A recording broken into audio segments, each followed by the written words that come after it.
Como mencionó Ángel, estamos hablando sobre el storytelling, conocemos que se utiliza mucho en el marketing, pero nos gustaría mucho conocer en qué otras disciplinas se puede utilizar el storytelling, ¿no? Porque ahora sabemos que en el periodismo también se utiliza, ¿no? Y hay un conjunto de disciplinas en el que se puede utilizar esta forma de narrar las historias. Sí, storytelling es un término gringo que se ha puesto como de moda, pero que en realidad significa sencillamente narración de historias. Y entonces hay que entender que el término puede usarse, por ejemplo, para describir lo que hacen los cuentacuentos, ¿bien? Aquellos que narran oralmente relatos para entretener o como una forma de arte. El término también se aplica para lo que hace un novelista, para lo que hace un guionista, un director de cine, ¿no? Eh, y por supuesto, para lo que hacemos también nosotros cuando reunidos con nuestros amigos nos contamos anécdotas o cuando nos juntamos en Zoom o no sé, o chateando o Discord, lo que puedan estar usando, de pronto nos contamos cosas y eso también es storytelling, ¿bien? Entonces, el término se está usando hoy para describir una eh, forma de comunicarnos que puede servir como una herramienta que se caracteriza por compartir historias. ¿Bien? Entonces se usa el término para distinguir de otra forma de comunicar que de repente se centran más en transmitir datos o en transmitir reflexiones, pero en los que el mensaje de repente no está empaquetado dentro de una historia, una narrativa. ¿Bien? El storytelling, en cambio, es transmitir un mensaje usando un relato, usando una narrativa. ¿Bien?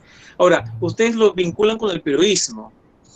Y la verdad es que hay que decir en primer lugar que el periodismo usa storytelling desde, no sé si desde siempre, pero digamos está muy ligado a, a la profesión, aunque no se use el término necesariamente, porque fíjense, me parece muy revelador el hecho de que en inglés el término que se emplea para lo que nosotros llamaremos una nota periodística o para un reportaje es story, ¿no?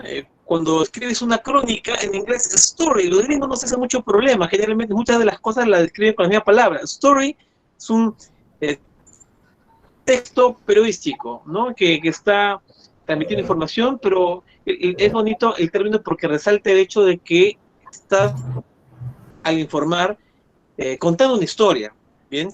Entonces a mí me parece revelador porque supone que está como muy vinculado al corazón del periodismo la narración.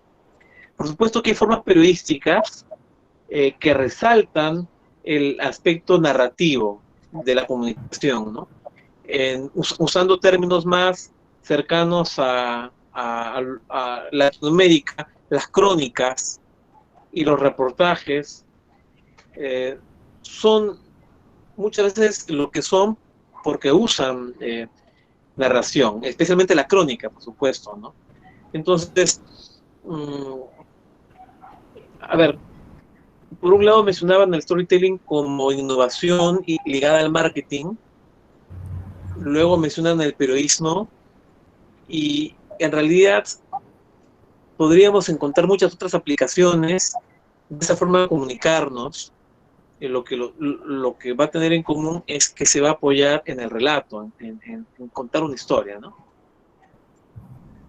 Claro, o sea, si bien el storytelling es una técnica que ha existido probablemente desde hace mucho tiempo, en el Uh periodismo, -huh. ¿cuáles serían o cuáles podríamos considerar las innovaciones que se están implementando en la actualidad, ¿no? Para poder captar a cierto público lector? Porque con la medida que se ha desarrollado y ha evolucionado toda la era digital, también se tiene que innovar en determinadas técnicas que utilizaba el periodismo. Entonces, ¿de qué forma el storytelling ha implementado ciertas innovaciones para poder narrar las historias y que capten al público de forma más eficiente?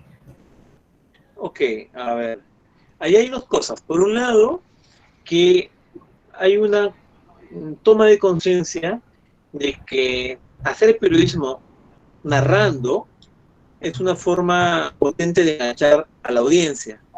Entonces, no sé desde cuándo, pero frente a un tipo de periodismo muy basado en dar datos, bien, dar información dura, desde hace algunas décadas hay como una apuesta por rescatar el lenguaje narrativo, ¿no? No solo en las crónicas, de pronto también en notas informativas, en notas de pronto hasta más breves, se presentan personajes, se cuentan algunos detalles, se rescatan elementos propios de la narración, del storytelling. ¿Bien? Eso por un lado. Por otro lado, también hay innovación en la forma de contar las historias en el periodismo. ¿Bien? Entonces, más que una innovación, más que el storytelling suponga una innovación en el periodismo, en este caso hay innovación en la forma de aplicar el storytelling en el periodismo. Se está explorando nuevas formas de contar las historias. ¿Qué caracteriza estas nuevas formas? Bueno, sin que necesariamente sea una explicación ordenada, ocurre que un elemento es lo multimedia, ¿no?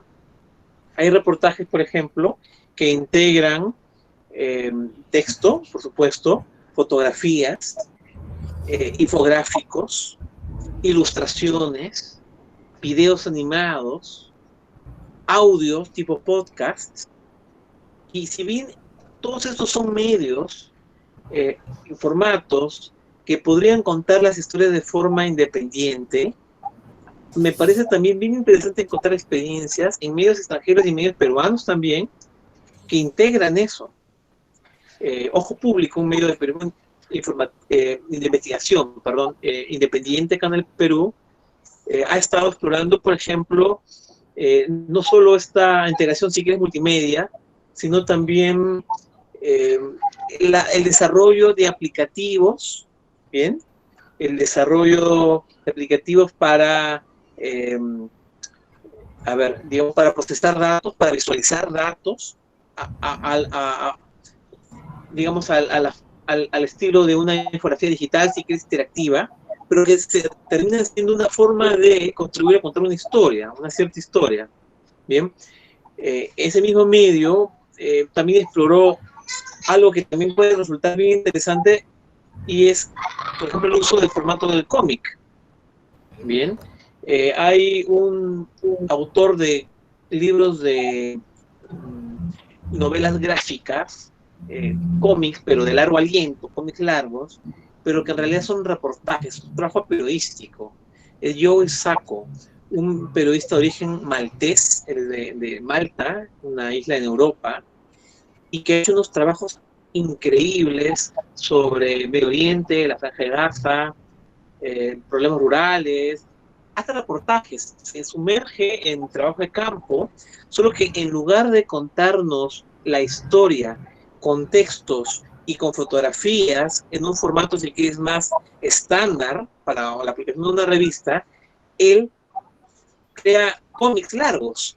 Entonces, pero con el rigor del periodismo, porque, por ejemplo, toma fotos o recoge fotos, toma apuntes detallados, porque si va a contar una situación en la que, por ejemplo, hay un tanque o una ambulancia y él la va a dibujar, pues tiene que asegurarse de dibujar ese tanque o esa ambulancia con las características que corresponden a lo que realmente él observó, o con las características que corresponden a la escena que está contando. Entonces hay un trabajo de documentación, de investigación muy fuerte, y es un trabajo tremendo, no solamente porque es muy exhaustivo, porque supone mucho esfuerzo y mucho rigor, sino porque también, como es storytelling, hay una narración, termina siendo muy potente emocionalmente también.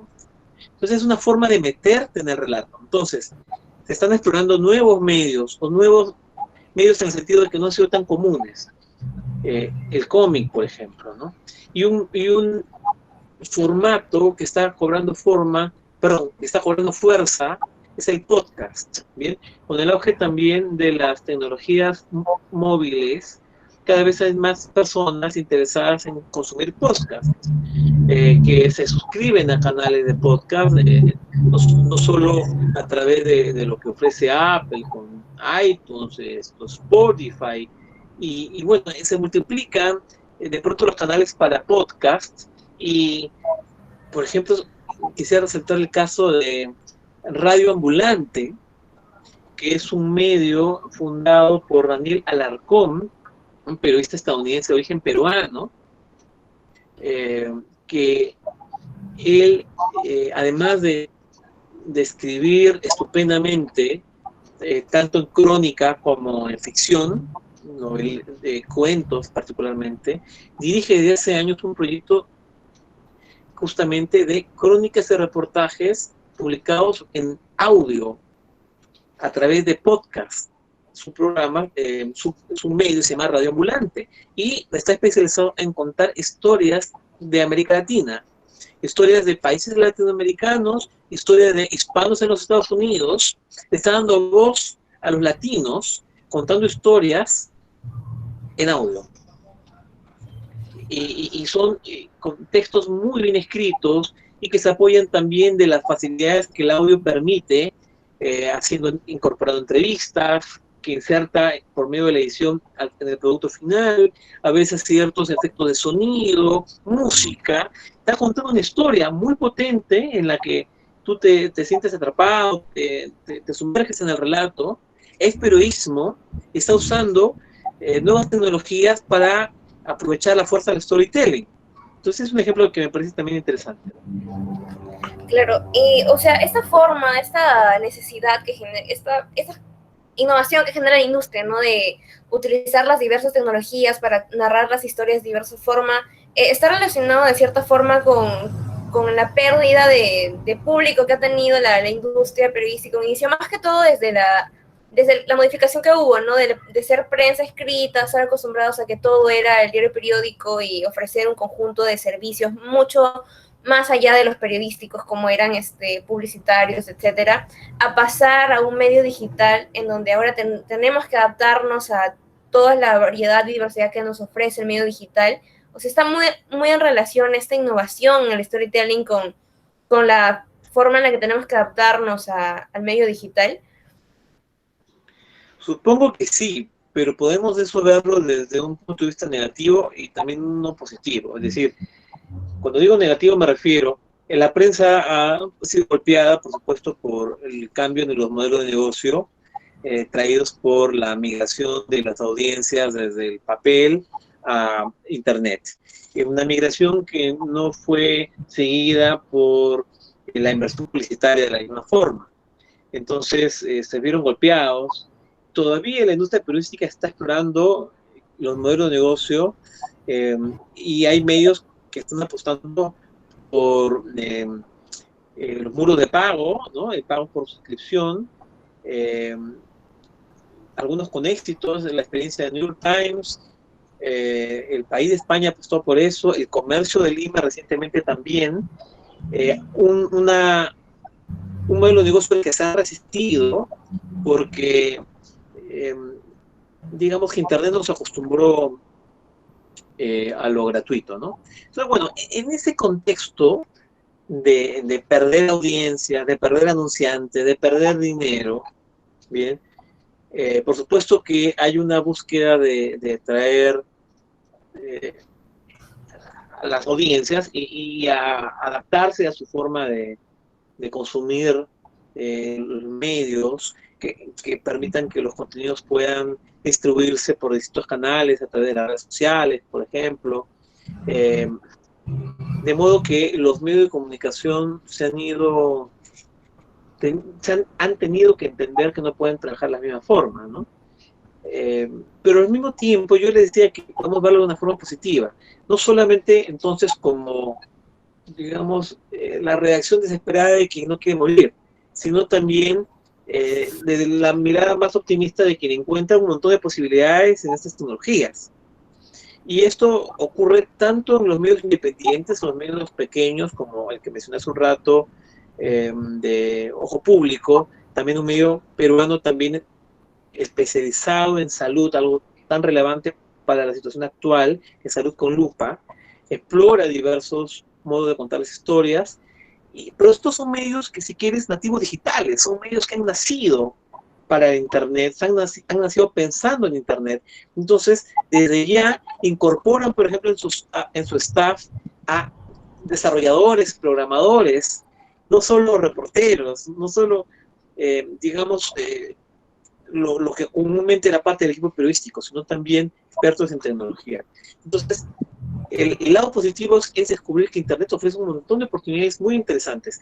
No solo estos medios pequeños, sino también medios, digamos, más consolidados y tradicionales. The Guardian, este medio británico, ha estado explorando desde ese tiempo estas nuevas formas de contar historias eh, usando datos y infografías interactivas y también, por ejemplo, el comercio recientemente, con más fuerza que antes, ha convertido su redacción en un espacio multimedia, de modo que los redactores no son simplemente redactores, están también produciendo en el diario videos, reportajes en formato documentales, en videos, algunos más largos que otros, incluyen interactivos, ¿no? Infografías multimedia. Eh, entonces, hay, si quieres, una toma de conciencia también de las oportunidades que Internet está ofreciendo. Entonces, hay una innovación en la forma de contar historias, por supuesto relacionadas con la crisis que está viviendo la industria, pero también podemos, como les digo, entender esto como una oportunidad que se está descubriendo. Claro.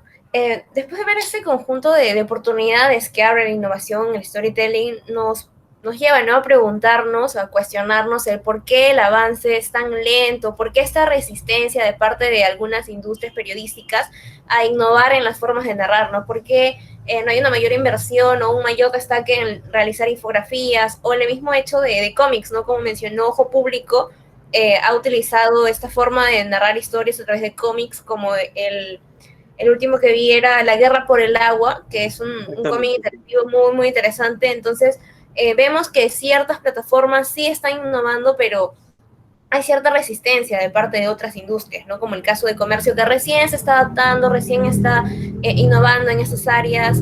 ¿A qué se debería este avance tan lento? Si hemos visto ya que el resultado, los progresos son mayores, ¿no? A la gente le gusta eso, lo interactivo, lo llamativo, lo didáctico, lo que pueda participar y formar parte también la ciudadanía. A ver, no estoy seguro que la adopción de las tecnologías sea necesariamente lenta, o en todo caso, en todos los medios lo sea. Hay medios que han ido incorporando estas situaciones con más entusiasmo que otros, ¿no? Hay unidades de datos, el comercio que mencioné hace un rato, una larga historia haciendo infografías, tanto en papel como digitales, interactivos. Por eso digo que no sé si podríamos describirlo como lento. En todo caso, lo que sí diría es que hay una apuesta más decidida hoy que antes. ¿Qué se puede ver? Pienso que en parte puede haber una cuestión generacional también. Bien. Por supuesto, periodistas acostumbrados a cierta forma de trabajo por décadas, de pronto van a ver menos fácilmente la necesidad o la conveniencia de adoptar otra forma de narrar, ¿no? Además, supongo que en una empresa grande, de todas maneras, lo se va combinado porque hay mucha gente involucrada en la toma de decisiones, hay mucha conciencia también de la naturaleza comercial, también que supone el medio de comunicación también, porque están vendiendo anuncios, entonces están queriendo como medir, y los medios hoy están muy pendientes, por supuesto, en tiempo real, gracias a las tecnologías, de la respuesta de las audiencias, de las tendencias en las redes. De pronto puede haber también en algún caso como una prudencia para probar nuevas cosas. Ahora, En el caso del comercio, a mí me parece bien significativo el cambio de dirección. Quiero decir, recientemente ha cambiado de director, pero está joven, digo jóvenes que creo que llega a los 40 años, creo que tiene 38 años, no, que ha asumido, tendrá menos de un mes en el cargo. Y él justamente ha sido quien ha estado detrás de varias de estas exploraciones en la forma de contar historias, de estos, el uso de reportajes en video, de combinar esto con interactivos. Uno de los promotores del uso de estas nuevas narrativas, ¿no? Es precisamente quien se ha convertido en el nuevo director del diario, lo cual me parece a mí esto indicativo.